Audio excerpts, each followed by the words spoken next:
96.3 FM, The Source.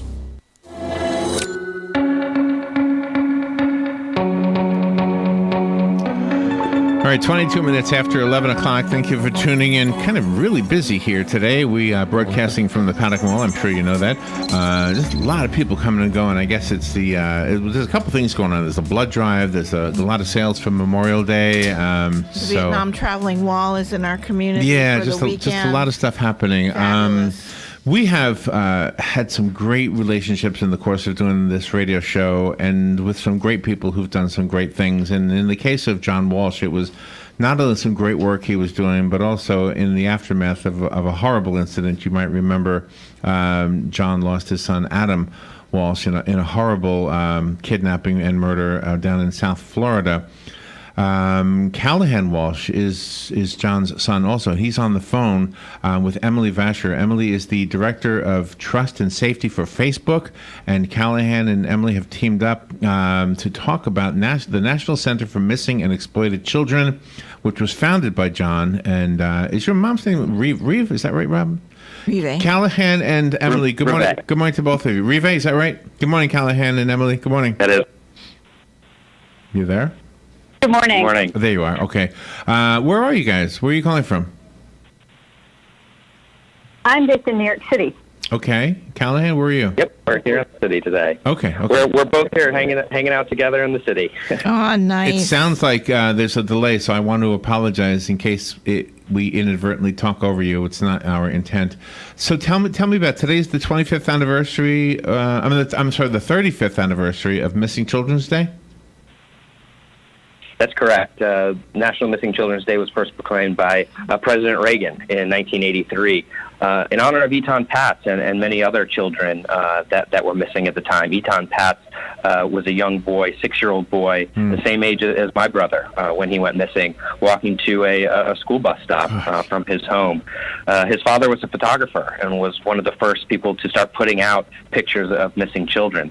And so National Missing Children's Day, again proclaimed by President Reagan, is a day for the nation to be able to reflect on the issues of missing children, to understand, bring awareness to these issues, and show support to the families of missing children who are still out there, still searching, and still hoping to bring home their loved ones. Yeah. You know, in this day of smartphones, I get these messages from Amber Alert, for example, and we have such technology right now that hopefully we can tap into the power, the potential of this power, and save some of these children. Maybe your brother's life could have been saved had we had some of this stuff. Is Facebook part? It sounds like Facebook must be part of this, Emily. And in what way is Facebook a part of this? Absolutely. It's something that's very important to us at Facebook.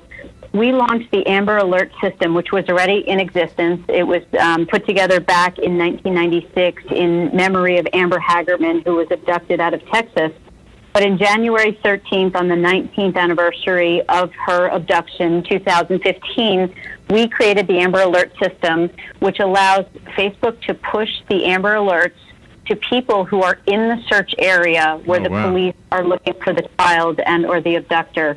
So it's been a very successful program and a very important use of our platform for social good. Yeah, you hear success stories. I remember a truck driver had an Amber Alert, and he happened to be in the right place at the right time, and there was a child recovered from a kidnapper. Yes. And I think that was here in Florida. I mean, have you heard any stories from the work that you do through the Facebook? There have been many success stories, but I also like to talk about why we started this and how this came about. There was a 19-hour-old baby who was abducted out of a hospital in Canada. And as soon as the abduction happened, the police had a surveillance photo of the woman who dressed up as a nurse, walked into the hospital and took the baby. This, yeah. So the family put this on Facebook, and within 3 hours of their post, somebody in the community recognized the woman, and the baby was safely returned. And that happened almost by accident. It was just somebody who shared the information, and somebody happened to see it. There was no formal, organized program, and that's why we created the formal system of Amber Alerts on Facebook. That's a great, my gosh. If you did nothing other than that one moment, that would be outstanding. And I'm sure there have been Yes. many, right? And and that's what keeps us going. And the Amber Alerts just aren't in the United States. Correct. Since we launched in the U.S. in 2015, we've subsequently launched in an additional 16 countries, the most recent being just 3 days ago in Belgium. But it is our hope at Facebook to bring this as globally as possible so that all children have the opportunity to come home safely because somebody in their community sees an alert and cares enough to do the right thing. Tell me about the National Center for Missing and Exploited Children, Callahan. Is the organization? I'm guessing it is. So this is almost a rhetorical question, but is it expanding in part because of your relationship with Facebook, or even media in general, or technology in general? Absolutely. If you remember back in the day, missing kids posters and their faces were on things like milk cartons and at the post office. But we have social media now. It's a great way to get these images of kids out there. The most important tool when it comes to the recovery of a missing child is an image of that child. And what's fantastic about Facebook's Amber Alert system is it includes that image. The regular Amber Alert that we disseminate at the National Center to all of our Amber partners that comes on your phone, SMS, you don't always get a photo. It depends on the technology being used. And what's great with Facebook, we can leverage their technology to include an image of that child, again, that most important tool. So not only is it getting the information about the child, the descriptive information, the vehicle, license plate number, it includes that image. And so it's allowing us to get these pictures out there faster and recovering these children faster as well. We're disseminating these images in the billions through social media, and it's just fantastic to have a partner like Facebook that helps us along every step of the way with getting these images out there. Sometimes I think videos might help too. Are you incorporating videos? We will send out any information that's provided to us by the National Center. And if a video is part of that, absolutely, we would be able to distribute that as part of the poster. They would include it as a link in the poster. Just we keep all the information in one place so that it's always updated by law enforcement, and the most accurate information is what's available to the public. Callahan and Emily, thank you for the great work you're doing. Enjoy my favorite city, by the way. New York is my favorite city. So do you have a website we can go to maybe learn more? Absolutely. For those interested in... Sorry, Callahan. For those interested in the National Center for Missing and Exploited Children, you can go check out missingkids.org. There's plenty of tips for parents and educators. Our real-world safety, our internet safety programs are there, and you can even look through our database that has all of our listed missing children. There you go. And the Facebook is very... And also, of course, on Facebook, you can go to our safety center, which is at facebook.com/safety. And you'll find information for parents, teens, teachers, and law enforcement on keeping kids safe. And Emily, kudos to you for doing what you're doing with Facebook. I mean, we were told that you were a special agent with the FBI that investigated crimes against children. Wow. So Facebook is very lucky to have you on their team. Wow.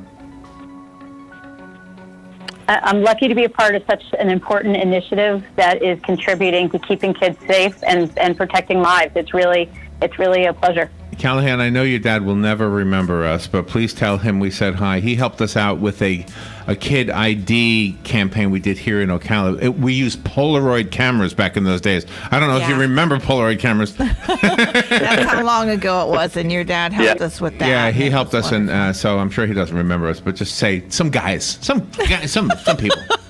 Everybody knows you, Dad. Okay.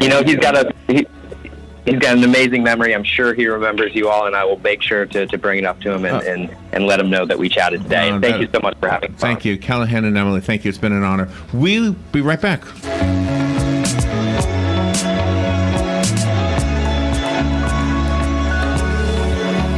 You are ready to buy that house that fits your needs, but how do you find it? Easy. Call Angie at 352-361-8359. Angie gets with you to get that information you need to buy that house. Angie is more than just an agent with Roberts Real Estate. She's a pro with heart. So you call her at 352-361-8359, and you will know you have the right person. I'm Angie Umpleby, and I'm looking forward to working with you when you call me at 352-361-8359. That's 352-361-8359. The very best in quality is Captain T's Upholstery. Is that couch cushion sinking lower every time you sit in it? Does your boat look better with the cover on? Has your car's interior seen its better days? Stop using a towel to cover up those rips in the golf cart. Isn't it about time you had it restored to better than new with a custom upholstery from Captain T? Captain T's Upholstery has been right here in Ocala for nearly 20 years, so they know how to make your ride one of a kind.